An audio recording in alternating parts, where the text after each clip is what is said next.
নোলক। হ্যাঁ দিদি।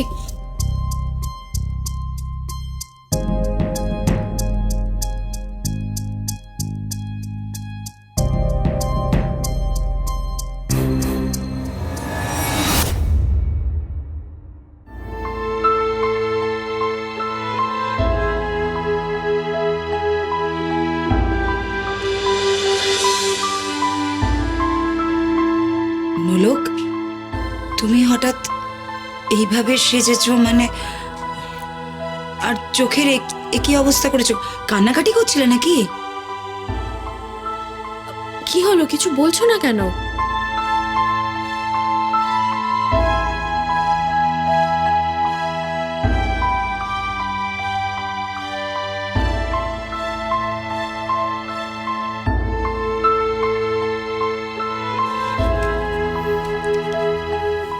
একটুখানি কেঁদেছিলাম, কিন্তু আজকের পর থেকে আর কাঁদবো না। কি বলো তো মিষ্টি দিদি, আমার বাচ্চাটা না একদম পছন্দ করে না আমার মন খারাপ থাকলে, ওরও খুব খারাপ লাগে। আর আর আমি তো ঠিক সময় খাওয়া দাওয়া করছি, নিজের মতো করে আমি ওষুধগুলো ঠিক সময় খেয়ে নিচ্ছি, তাই না বলো? টোনা, একটু অর্জুনকে ডেকে দেবে প্লিজ? দিচ্ছি। বসো। আস্তে। আমি না এরপর থেকে আর অবহেলা করবো না নিজের প্রতি। এসো। ম্যাম, বলছি জরুরি কোনো কথা? হ্যাঁ অর্জুন, আস্তে। দেখো, মনোহরপুরে আমাদের যাই এক্সপিরিয়েন্স হয়ে থাকুক না কেন, আমাদের কিন্তু হাল ছাড়লে চলবে না। উকিলবাবুকে আমরা যেভাবে খুঁজে যাচ্ছিলাম, আমাদের সেভাবেই খুঁজে যেতে হবে। ম্যাম, এত কিছু হয়ে যাওয়ার পর আপনার এখনো মনে হচ্ছে ওই ভদ্রলোক অরিন্দম স্যার? হ্যাঁ, but sorry to say ma'am, আমার কিছুতেই বিশ্বাস হচ্ছে না। কারণ ওই ভদ্রলোক যেই ভঙ্গিতে বা যেই ল্যাঙ্গুয়েজে কথা বলছিলেন, কিছুতেই স্যার হতে পারেন না, মানে ইম্পসিবল। তার মানে তোমরা বর্দা ভাইয়ের খোঁজ পাওনি? পেয়েছি রোনা, পেয়েছি, তোমার বর্দা ভাইয়ের খোঁজ পেয়েছি, আর ওই ব্যক্তিটা তোমার বর্দা ভাই ছাড়া আর কেউ হতে পারে না। আর অর্জুন, তুমি ল্যাঙ্গুয়েজের কথা বলছো, ল্যাঙ্গুয়েজ শুনেই আমি তোমাকে বলছি যে ওটা তোমার অরিন্দম স্যার ছাড়া অন্য কেউ হতে পারে না। আর অর্জুন, তুমি এতদিনও খেয়াল করোনি ওই গ্রামের মধ্যে ওই বাড়িতে কানাই মাস্টার ওনার ভাই ছাড়া ওরা যেভাবে কথা বলে, গ্রামের বাকি লোক কিন্তু সেভাবে কথা বলে না। আর ওদের পুরো পরিবারটাকে নিয়েই না আমার মনের মধ্যে অনেকগুলো প্রশ্ন আছে, সেগুলো আমাকে সলভ করতে হবে খুব তাড়াতাড়ি। আর কানাই মাস্টার যে ল্যাঙ্গুয়েজেই কথা বলুক না কেন, আমি ওর বডি ল্যাঙ্গুয়েজ খুব ভালোভাবে ফলো করেছি। ও যেভাবে আমার দিকে তাকাচ্ছিল, চোখে মুখে আমি কষ্ট, ওর ব্যথা সব স্পষ্ট দেখতে পেয়েছি অর্জুন। আর তুমি দেখে নিও, ও যতই বলুক না কেন, একদিন পুরো পৃথিবীর সামনে নিজের মুখে স্বীকার করবে যে ওই আমার উকিল বাবু।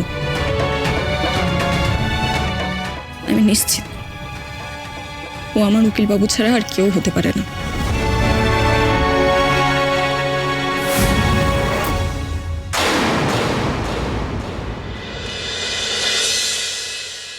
Yes sir. হ্যাঁ স্যার, কাজ অনেক দূর এগিয়েছে এবং কানাই মাস্টার যে এদের ভালো চায়, মানে গ্রামবাসীরা সেটা বুঝছে। কাকে ফোনে তোমার নাম বলছে গো? স্যার, তোমার মনটা বড় চঞ্চল হয়েছে দেখি।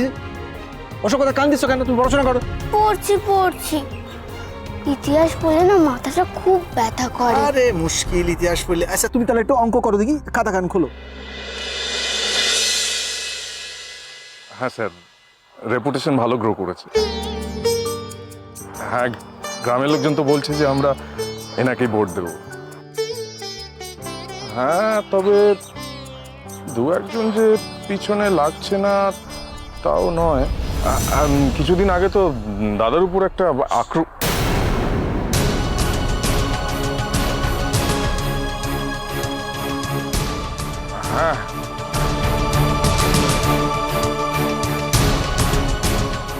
হ্যাঁ হ্যাঁ স্যার, হ্যাঁ হ্যাঁ হ্যাঁ হবে হবে হবে, আছে আছে, হ্যাঁ এরকম দু একজন ছেলে আছে।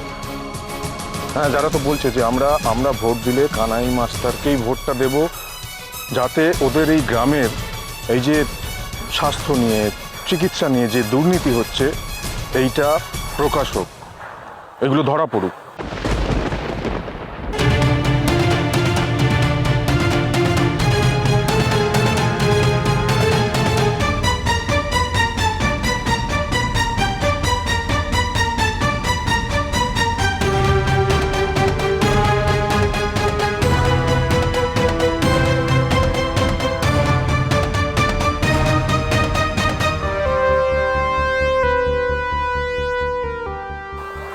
স্যার, আমার আর একটা কথা মনে হয় যে এই ছেলেগুলোকে যদি আরেকটু মোটিভেট করা যায়, মানে আরেকটু যদি এদের বোঝানো যায়, তাহলে কিন্তু এরা কোর্টে আমাদের হয়েই সাক্ষী দেবে।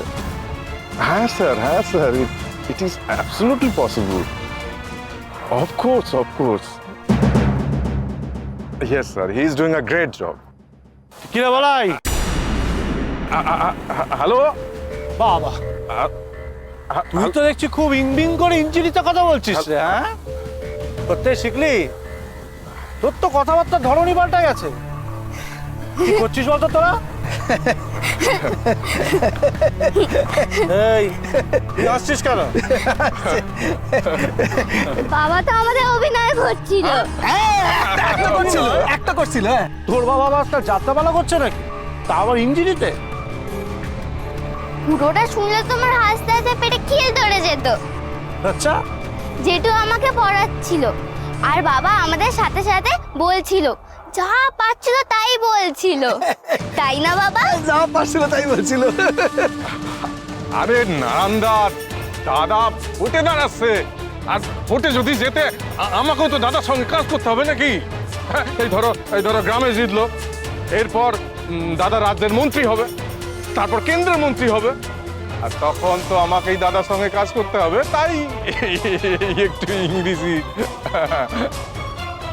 তোরা যা কত বড় বড় স্বপ্ন দেখবি, দাদা ভাই মিলে যে কি শুরু করেছিস তো ভগবানই জানে।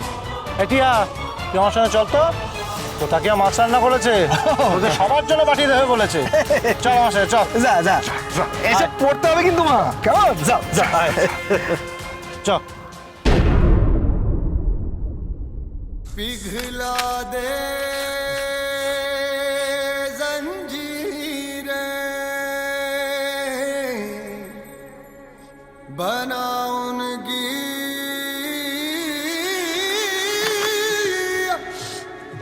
शमशीरें,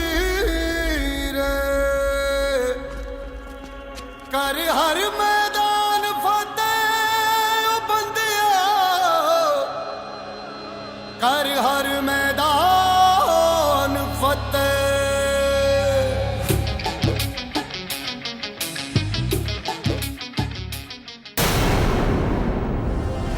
ওইদিককার খবর কি?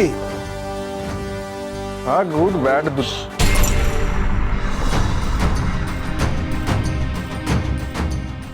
মামলা ভালোই চলছে দাদা। আর দাদা, আমাদের পার্টি তো এবার বড় করে একটা অনুষ্ঠানের আয়োজন করছিল। বলিস কি, মানে একদম শহরের বুকে? তো বুকের পাটা আছে বলতে হবে। হ্যাঁ, তবে এবার মনে হয় আমাদের দুজনকেই যেতে হবে, তুমি একা গেলে হবে না। ঈশান কোণে যে মেঘ জমেছে গো দাদা, যে কোনো সময় বজ্রপাত হতে পারে। বজ্রপাত? তার মানে আমাদের সারাক্ষণ সতর্ক থাকতে হবে বলাই। এ ফাঁস কিছু বলা চলবে না, একেবারেই না, বুঝেছো? এই যে রাজা বাবু, দেখো তো বেবিটা কি করছে। ও মাম্মাম, ভাইটা তো এখনো ঘুমায়নি। ঘুমোয়নি এখনো?